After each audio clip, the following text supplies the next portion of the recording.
Ini bukan login, tapi tetap spesial. Ya, dan bukan logout. Betul. Spesial kurban. Makanya ngobrolnya sama Bante. Orang yang pasti sangat bingung di saat Hari Raya Idul Adha. Seorang yang tidak pernah makan daging. Melihat daging bertebaran di mana-mana. Apalagi daging kurban. Itu dia. Makan daging pernah, tapi Makan daging daging kurban tidak. Tidak pernah. Tidak pernah dan tidak akan pernah. Tidak akan pernah. Berarti Bante, makan daging pernah kapan? Sebelum jadi Bante? Enggak, kalau saya sendiri kan enggak vegetarian, Bib. Apa? Saya enggak vegetarian, jadi setiap makan pun ada makan daging. Daging saudara sendiri? Iya. Gibah. Nggak makan daging tapi gibah. Nggak, maksudnya gimana? Saya makan, kalau daging makan. Yang terpenting kan di situ tidak membunuh secara langsung, tidak menyuruh orang membunuh, dan kita kita tahu bahwa itu dibunuh untuk kita, dan kita curiga. Oke, jadi waspada ya. Waspada. Maksudnya waspada atau curiga tadi, mencurigai. Jadi Anda mau asalkan nggak tahu. Saya tidak tahu. Saya tidak tahu. Apa itu? Apa itu? Apa itu? Iya, tapi dimakan itu. Enggak. Tapi itu. berarti Bante walaupun sudah jadi Bante boleh makan daging? Boleh. Kalau yang dalam Buddhis yang Theravada seperti saya ini boleh makan karena kita hasil makanannya kan pindah patah. Jadi umat itu mempersembahkan makanan ke kita. Jadi apapun yang dipersembahkan itu, itulah yang kita makan. Oke, termasuk kalau dipersembahkan adalah daging. Daging. Yang terpenting, pertama kita tidak membunuh sendiri. Yang kedua, kita tidak suruh umat untuk itu bunuh. Itu potong untuk besok makan. Dan kita tidak terlibat dalam pembunuhan itu, kemudian tidak mencurigai. Kalau dalam Islam malah harus tuh. Harus sendiri. Iya. Sebaiknya kita itu yang membunuh sendiri kalau kurban, yang menyembelih sendiri kita. Atau paling tidak kita melihat proses penyembelihannya. Agar apa? Agar disembelih sesuai dengan nilai-nilai Islam, bukan atas dasar kekejaman. Ya, mungkin kalau dalam hal itu kita memang berbeda. Berbeda. Tapi kan kita tetap bersama. Bersama dalam kebaikan. Mungkin kalau tentang kurban dan makan daging kurban, silakan Habib sendiri. Sendiri ya? Sendiri. Berarti Bante, jadi kalau di Islam, dia harus, kalau punya kompetensi menyembelih, harus menyembelih sendiri. Agar apa? Agar proses penyembelihan itu disadari oleh dia. Bahwa ini persembahan kepada Tuhan, karena perintah oleh Tuhan, dan juga sebagai salah satu simbolisasi penyembelihan sifat kebinatangan dalam diri kita, serta sebagai kritik kepada orang yang mengatasnamakan Tuhan tapi menyembelih orang lain, entah itu secara fisik ataupun menyembelih rezeki orang lain dan lain sebagainya. Itu sebenarnya juga kritik kepada kaum-kaum masokis yang menjadikan manusia sebagai sesembelihan untuk dipersembahkan kepada Tuhannya. Mulai saat itu, makanya awalnya kan yang mau disembelih itu Nabi Ismail kalau dalam tradisi Islam. Kemudian diubah sebagai bentuk bahwa kamu tidak lagi menyembah, kamu tidak pernah menyembah dan tidak lagi boleh ada manusia yang dipersembahkan atas nama Tuhan karena bukan Tuhan yang haus darah. Jadi itu sebagai kritik terhadap jihad yang diasosiasikan sebagai jahat. Kalau kita nggak punya kompetensi, Bante, harus diupayakan kita melihat. Berarti nggak boleh diganti dengan hal yang lain ya gitu. Jangan menyembelih pohon pisang atau apa kan makanannya. Tidak ada. Jadi kurban vegan gitu. Ya, nggak ada kurban tetap vegan. Kalau di dalam Buddhis sendiri apapun alasannya kalau membunuh makhluk hidup. Nah, itu terkhusus apalagi peraturan bagi para Bante. Sama sekali tidak boleh membunuh walaupun makhluk sekecil apapun itu. Oke. Nah, kalau di Islam kenapa kita sebisa mungkin menyaksikan agar prosesnya itu tidak ada unsur kekejaman. Jadi harus bendanya tajam, proses penyembelihannya atas nama Tuhan, dan di bagian bawah tenggorokan binatangnya bahkan diperlakukan dengan baik. Misalnya diberi minum terlebih dahulu, tidak boleh dilihat oleh binatang-binatang lain, bahkan dia sendiri ditutup matanya. Biasanya pakai VR tuh. VR yang indah-indah tiba-tiba enggak, ditutup biasanya pakai pelepah pisang. Jadi sebagai bentuk, karena menariknya dalam riwayat Imam Muslim, hadis dari Nabi Muhammad tentang sembelihan kurban itu menunjukkan bahwa Nabi katakan seorang muslim itu harus menyayangi seluruh makhluk hidup. Dan kalaupun dia diwajibkan untuk membunuhnya, oleh Tuhannya untuk mendekatkan diri kepada Tuhan, dalam konteks ini kurban, itu harus dilakukan dengan secara baik-baik dan secara spesifik Nabi katakan harus tajam alat sesembelihannya, dan harus dipastikan si binatangnya itu tidak tersiksa. Bahkan sebisa mungkin diperlakukan dengan baik. Makanya dikasih minum dulu dan lain sebagainya. Nah, tapi Bante,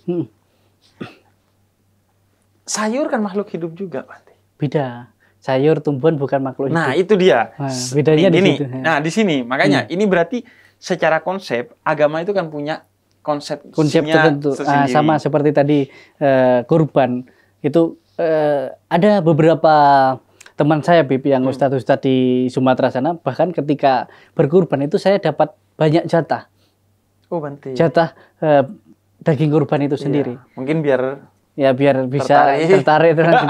Tapi di situ saya dengan maaf kalau untuk hal seperti ini saya tidak bisa. Mungkin bisa berikan yang lain, yang ke pendeta dan pemuka agama yang lain. Dan justru di sanalah toleransinya ya, Pak? Iya, saya menolak. Agar saling paham. Iya, saya menolak bukan berarti nggak mau. Tapi memang di dalam ajaran Buddha, bahkan di aturan para Bante sendiri tidak boleh, karena saya tahu itu memang pas dibunuh. Memang untuk kurban dan itu saya. Beda misalnya kalau lain hari, misalnya kalau memang masak sendiri, beli daging dari pasar, udah dalam bentuk daging, dimasakkan, saya diundang makan ke tempatnya, saya bisa makan. Bisa gitu. makan. Beda. Ya? Oke, berarti itu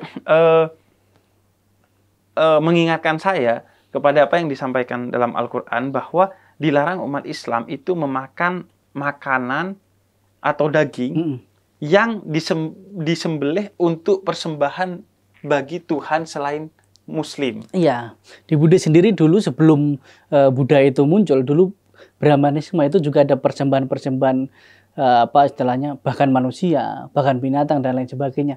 Itulah yang mulai dikurangi, bahwa tidak ada lagi pembunuhan makhluk hidup. Nah, di situ. Dan di aturan para biku sendiri kan tidak boleh memakan daging yang 4 kategori tadi. Apa aja itu? Yang membunuh sendiri tadi. Oh, yang tadi. Yang tadi. Nah, itu tidak diperbolehkan. Yang seperti saya, yang Theravada, yang biku Theravada yang pakaiannya seperti ini, boleh makan makanan yang dalam bentuk daging, tapi itu persembahan dari umat. Ada kelompok Buddha yang memang betul-betul sama sekali nggak boleh? Nggak boleh, itu biasa yang suhu yang Mahayana. Itu memang vegetarian. Nah, makan makanan yang memang dari sayur-sayuran saja. Itu biasanya yang mengambil seperti sila atau sumpah bodhisattva. Bagaimana berusaha semaksimal mungkin mengurangi pembunuhan ataupun praktek dari cinta kasih itu sendiri. Ya. Nah itu, kalau di Islam makanya sebagian mewajibkan, sebagian lagi mensunnahkan membaca Bismillah sebagai bentuk bahwa daging itu disembelih atas nama Tuhannya, karena perintah Tuhannya, sehingga bukan pembunuhan atau kekejaman, tapi itu bentuk, justru kurban itu maknanya pendekatan diri kepada Tuhan. Nah, tapi itu tadi Bante menariknya. Ketika saya SMP atau SD ya, pertama kali mengenal jenis-jenis makhluk hidup. Ada manusia, ada hewan, ada tumbuhan. Bahkan berkembang sekarang ada mineral-mineral. Misalnya ketika kita minum air tuh ada makhluk hidup di dalamnya. Nah, berarti seharusnya nggak boleh juga makan tumbuhan dan nggak boleh juga minum air. Beda kalau di Buddha sendiri itu pohon-pohon lain sebagainya itu bukan makhluk hidup, tetapi di situ kan tumbuhan hidup. Beda. Tapi kalau untuk para biku sendiri itu ada aturannya juga, kita tidak boleh memotong pohon. Lah terus makan apa tuh Bante? Nggak boleh. Oh ya, memotongnya yang nggak boleh? Memotong nggak boleh kita nggak boleh. Justru kalau memang mau istilahnya menjaga hutan, nah Bante-Bante itulah bisa menjaga hutan. Karena dia memotong pohon besar pun itu nggak boleh. Iya, ini mengingatkan saya kepada satu riset yang menyebutkan Bhutan, itu kan kawasannya para Bante ya. Bante, ya. Itu adalah kawasan yang paling teduh dan gas emisinya paling rendah karena mayoritas itu bukan bangunan, tapi justru pepohonan. Pepohonan, karena motong-motong pun nggak boleh, membunuh pun nggak boleh. Walaupun di situ mungkin ada yang memakan daging, itu biasa dari negara lain. Ya.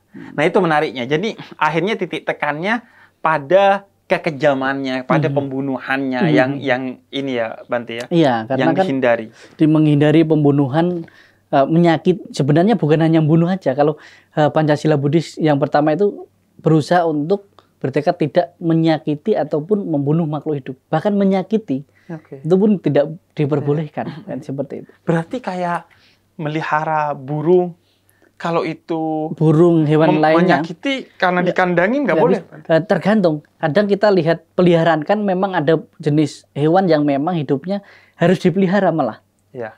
Memang hewan itu yang memang dari kecil, dari bertelur, memang itu udah berkembang biak. Justru kalau dilepaskan, itu bisa saja malah mati. Ya. Nah, ini mengingatkan saya kepada orang-orang kaya, terus nggak punya mindset yang benar tentang keberpihakan kepada alam semesta. Terus sok-sokan burung-burung yang dijual biasanya di depan SD. Nah, itu kalau terus saya beli semua. Dilepas, mohon maaf, itu malah Anda membunuh dia karena dia tidak terbiasa hidup di alam. Sama di Buddhis sendiri kan banyak. Memang salah satu kebajikan yang bisa dilakukan adalah function, bahasanya function. Function itu dana melepaskan makhluk dari penderitaan atau membebaskan makhluk yang sedang terancam, sedang menderita. Nah, itu istilahnya makhluk-makhluk yang memang terancam, yang mau di misalnya digoreng dan sebagainya, benar-benar itu di tempat pembunuhan dia beli, dia lepaskan, ya itu function. Tapi itu pun nggak usah doa-doa terlalu panjang, mati dulu kan ikan-ikan lele. Itu kadang terlalu panjang doanya. Dan ingat, kadang-kala function juga harus lihat tempat habitatnya. Betul. Gini aja, saya tuh pernah dulu pas bodoh Bante ya, beli ikan dari tempat penjual ikan, terus langsung ditaruh di akuarium, mati dia. Karena harusnya plastiknya ditaruh dulu di air selama beberapa ternyata menit. Airnya kan harus mengadaptasikan. Adaptasi dulu. Sama ketika bukan habitatnya, misalnya ikan-ikan yang bukan habitat di sungai-sungai, ternyata sungai setiap daerah itu beda-beda habitatnya juga kan. Ada yang bisa hidup di sungai besar, ada yang bisa di sungai yang deras.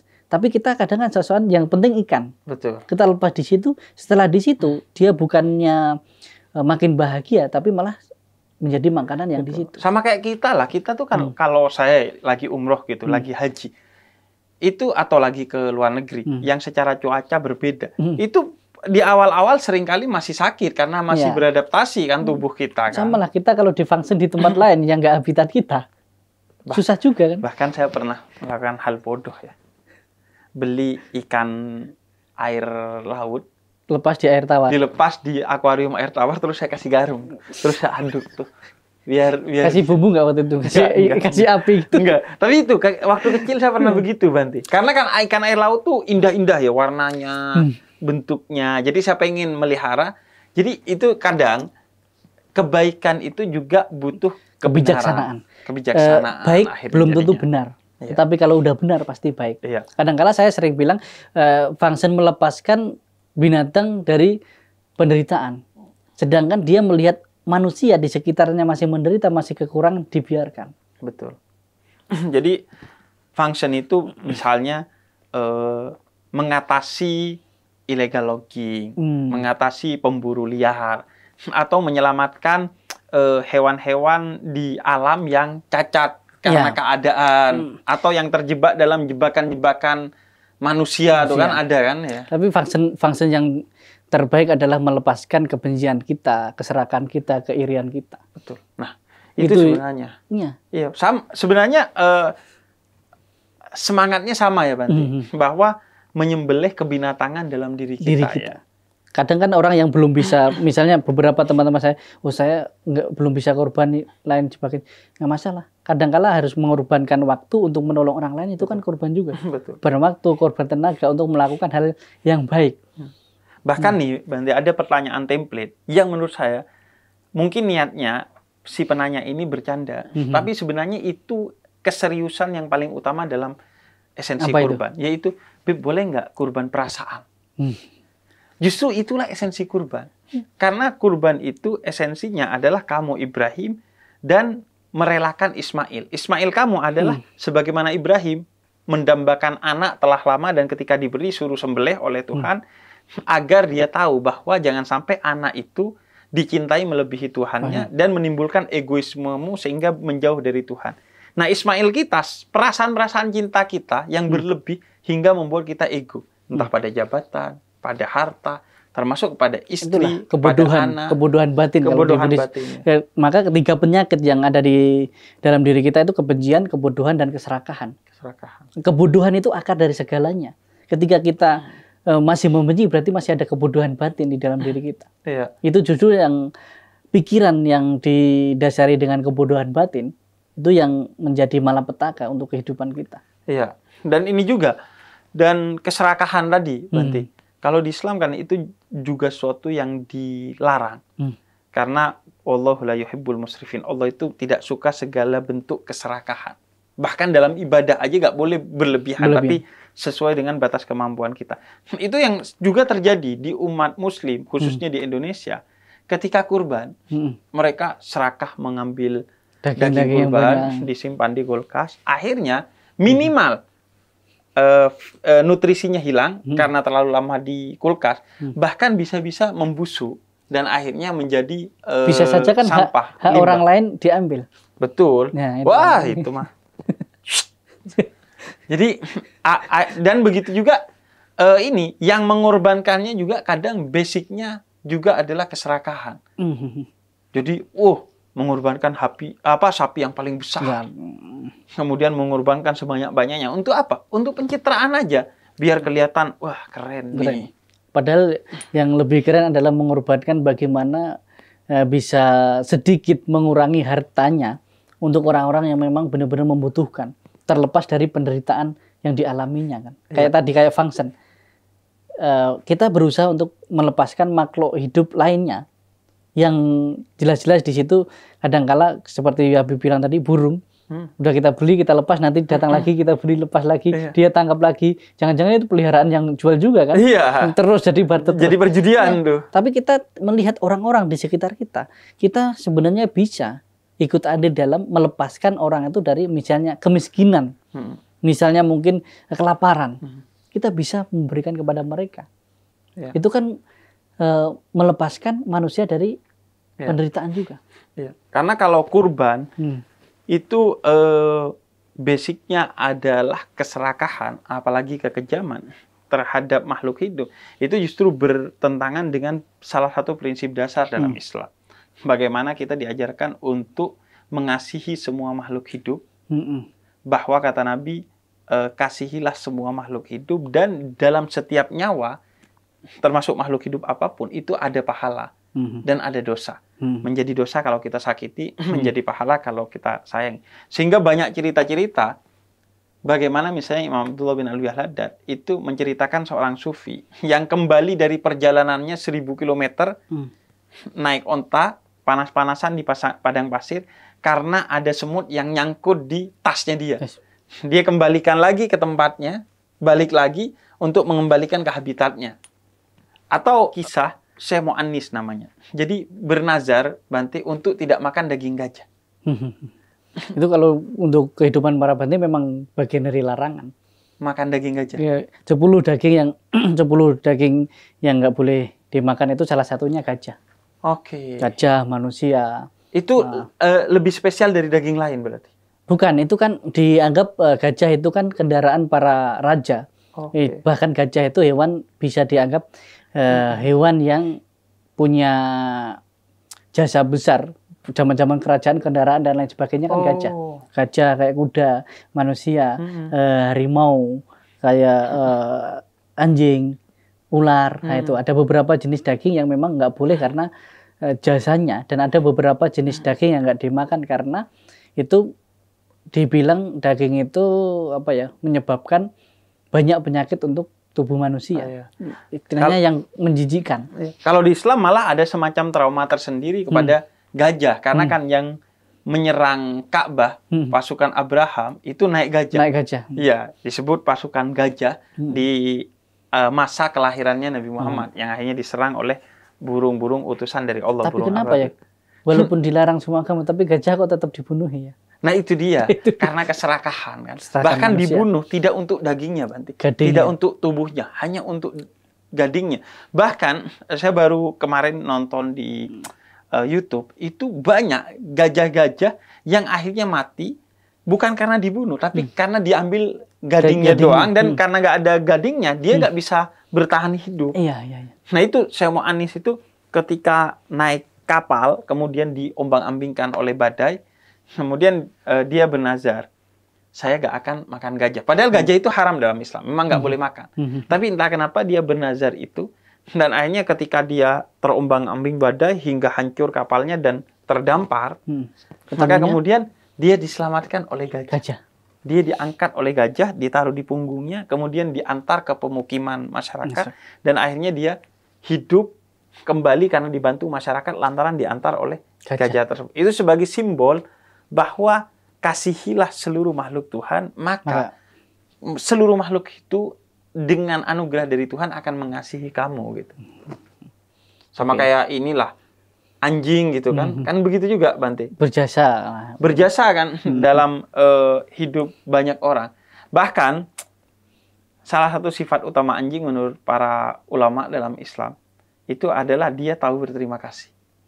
Kita yang tidak tahu berterima kasih. Nah, itu dia. Kita kadang ngasih makan anjing sekali, anjing itu langsung berbuat baik kepada kita. Kalau manusia ngasih utang kepada manusia lain, malah dia yang lebih galak kepada kita. Oke, intinya di situ kalau kita berbicara dengan kurban dan pembunuhan lagi, kita sepakat bahwa kita memang berbeda dalam pandangan itu, tetapi kita tetap bisa saling memahami, saling mengerti karena kita punya kebenaran masing-masing. Betul. Punya tapi kita masing-masing. Tetap bersama dalam kebaikan dalam hal yang lain. Iya. Karena dalam hal melakukan kebaikan kan tidak hanya di satu hal itu saja. Iya. Banyak hal yang kita bisa lakukan bersama. Dan sebenarnya secara esensi mirip karena sama-sama menghilangkan sifat kebinatangan dalam diri kita, mengasihi sebagai simbol berarti ya. Tuhan, simbolisasinya. Sebagai simbol itu, Pip. Dan ini Bante, ini juga menjadi penting karena jangan sampai toleransi itu membuat kita menggadaikan iman kita. Atas nama toleransi maksa Bante terima daging kurban. Sama saya atas nama toleransi melarang Habib kurban karena itu membunuh. Iya. Nah itu yang nanti saya yang dikurbankan. Nah itu dia. Ya, istilahnya kan gitu. Kita sama-sama mengerti di hal itu. Berarti menjaga dalam hal tidak terjadi perselisihan, kita sepakat bahwa tentang hal ini kita memang berbeda. Tapi kita bisa bersama dalam hal kebaikan yang lain. Dan sama-sama Bante tidak melakukan itu karena perintah dari agama. Saya melakukan itu justru karena kurban, pendekatan kepada Tuhan yang merupakan perintah agama. Dan menariknya, karena memang secara konsep berbeda. Misalnya makhluk hidup secara sains itu termasuk di dalamnya adalah mineral dan tumbuhan. Tapi secara Buddhis itu tidak begitu. Begitu juga di dalam Suratul Baqarah ayat 29. Binatang-binatang ternak yang dihalalkan oleh Allah itu memang diciptakan untuk kita asalkan tidak serakah. Memang ayam, kambing, kerbau, onta, sapi itu diciptakan kata Allah untuk memenuhi kebutuhan kamu. Tapi jangan serakah.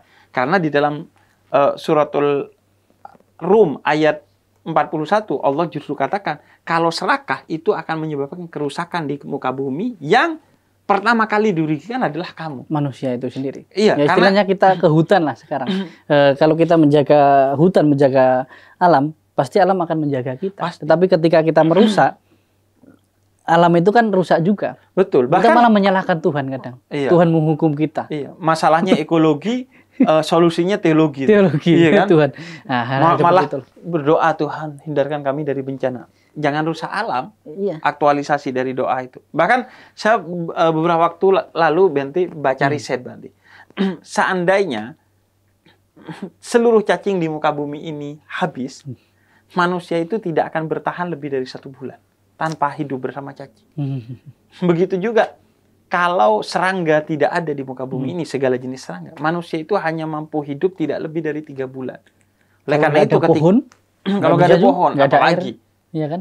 Nggak ada pohon, nggak ada air. Oleh karena itu, kalau dalam Islam ketika kita mau makan, kita itu disunahkan untuk berdoa sebagai bentuk terima kasih atas seluruh makhluk hidup yang menyebabkan yang makanan terlibat, itu terhidang. Yang terlibat. Ya, kalau kita kan bagaimana merenung berterima kasih bahkan dari petaninya lagi kan. Petaninya sampai sekarang. Dan sampai yang akhir lah, proses akhir yang masalah. Nah, dan itu ada cerita terkait Buddhis nih. Dan ini menjadi nilai semua agama bahwa kita itu ketika mengambil dari alam secukupnya dan berterima kasih atas alam. Dan itu menjadi jihad mereka, jihad makhluk hidup itu dengan memberikan kehidupan kepada kita. Nah, kita berterima kasih tuh.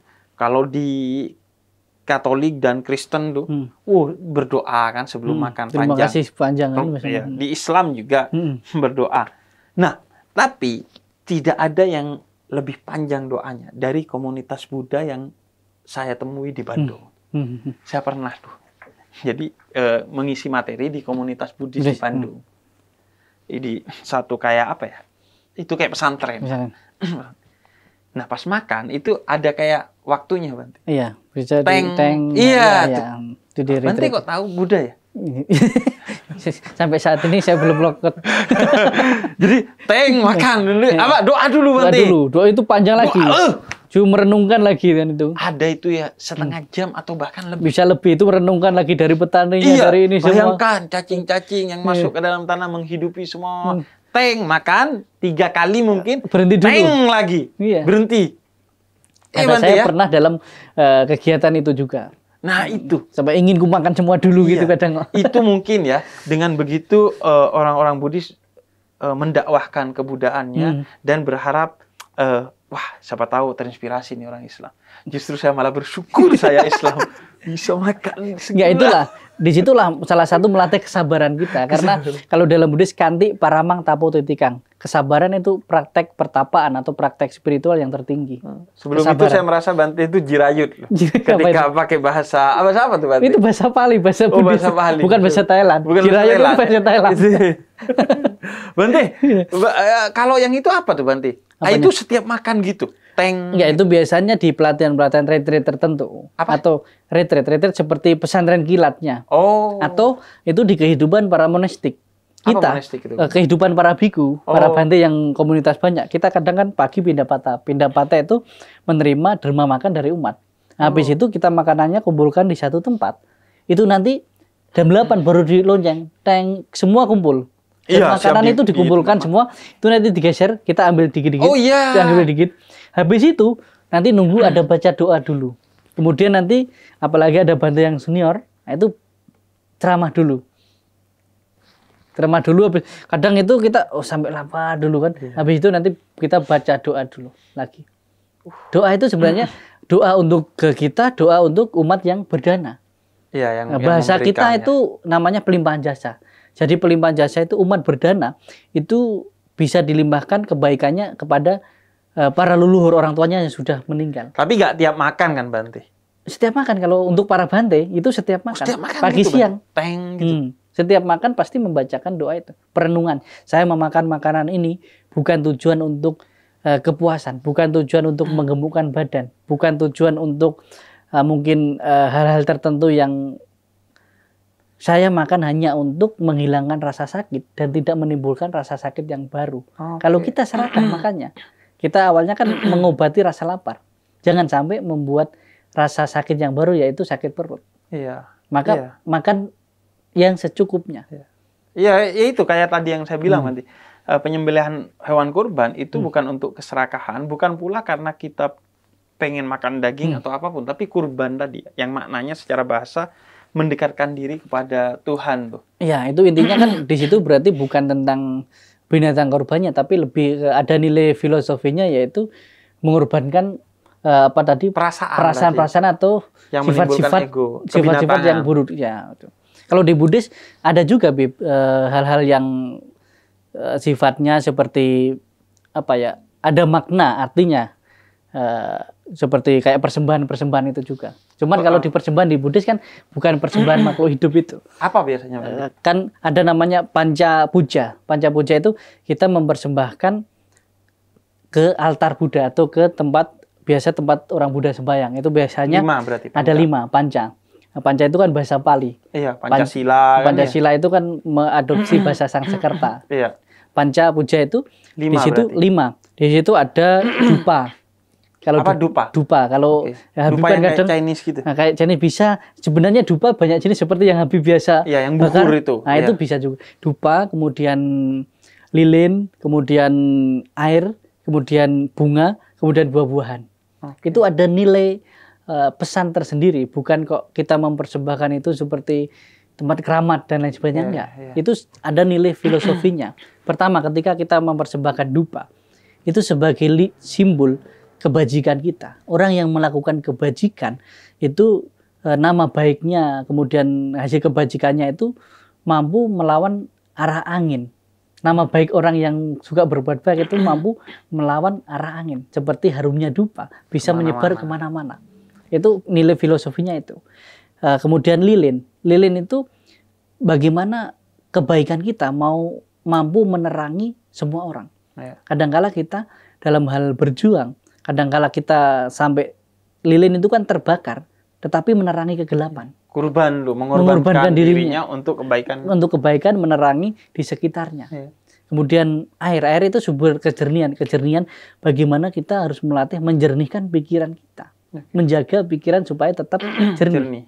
Nah, itu air. Kemudian bunga. Bunga itu adalah simbol ketidakkekalan. Bunga yang awalnya indah, yang awalnya bagus, ketika nanti lama-lama akan layu, akan kering, akan hancur. Begitu juga kehidupan manusia. Yang awalnya kita lahir, akan mengalami usia tua, akan sakit, akan mati. Seperti kita yang awalnya imut-imut, nah lama-lama kita kan amit-amit. Nah, seperti itu. Kemudian lagi buah-buahan. Buah-buahan itu kan bagaimana lambang dari hukum sebab akibat. Hukum kalau di umum tabur tuai. Jadi proses. Kalau kita mau bahagia, mau sukses, mau hal-hal yang baik, ya lakukan yang baik, maka akan berbuah yang baik. Anda kalau menanam semangka jangan berharap tumbuh duren. Duren, nah itu istilahnya hal itu. Dan ada proses. Ketika kita tumbuh nanam semangka, berapa lama itu prosesnya? Iya. Harus menyiram, harus benar-benar sesuai. Nah itu sebenarnya panca puja itu 5 hal itu sebagai simbol untuk selalu mengingatkan kita. Iya. Bukan kok itu nanti dipersembahkan Buddha datang pasti makan gitu, orang takut lah. Iya.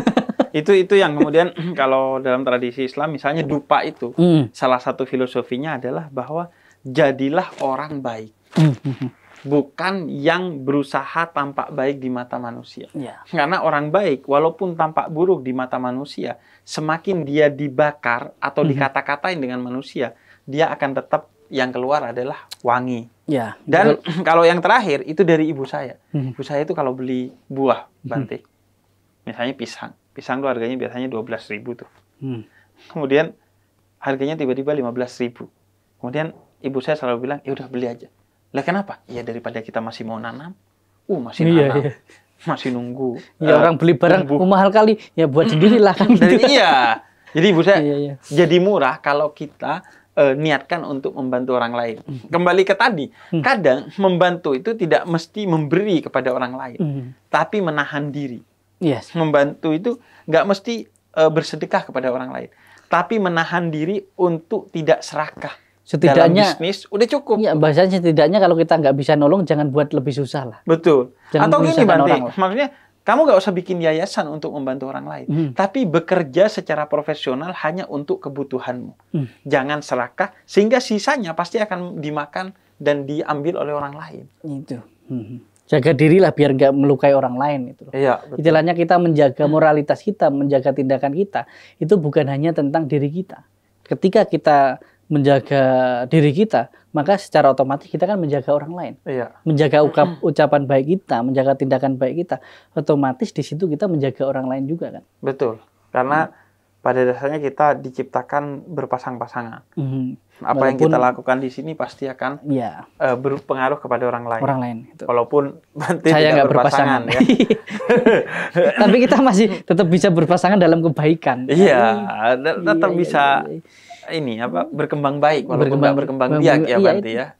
Itulah yang kenapa sering kalimat itu sering saya ungkapkan terus, karena banyak orang itu berlomba-lomba, bahkan orang takut tidak berkembang biak, tetapi mereka tidak pernah menakutkan dirinya sendiri kalau tidak berkembang baik. Iya. Banyak manusia sekarang itu berlomba-lomba untuk bagaimana supaya berkembang biak bukan hanya dari segi keturunan ya, mungkin harta lain sebagainya, tapi untuk berkembang baik sulit.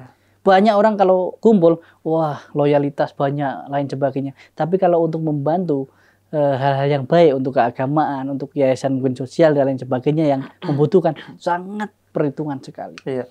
Itu yang sering diceramahkan dalam pernikahan-pernikahan oleh ayah saya. Kalau ayah saya diminta untuk memberikan ceramah pernikahan, beliau mengutip salah satu sabda dari Nabi Muhammad agar disunahkan menikah agar kamu memperbanyak keturunan. Tapi ayah saya selalu menekankan bahwa yang dimaksud memperbanyak keturunan oleh Nabi Muhammad bukan hanya secara kuantitas, tapi secara kualitas. Makanya ayah saya itu selalu bilang bahwa saya bukan hanya berkembang biak, tapi berkembang baik. Walaupun tidak secara spesifik berkata begitu, ayah saya itu selalu bilang begini, saya ini alhamdulillah sudah menjadi tokoh agama di kampung. Usahakan kamu jadi tokoh agama di komunitas yang lebih luas, bukan hanya di kampung ini.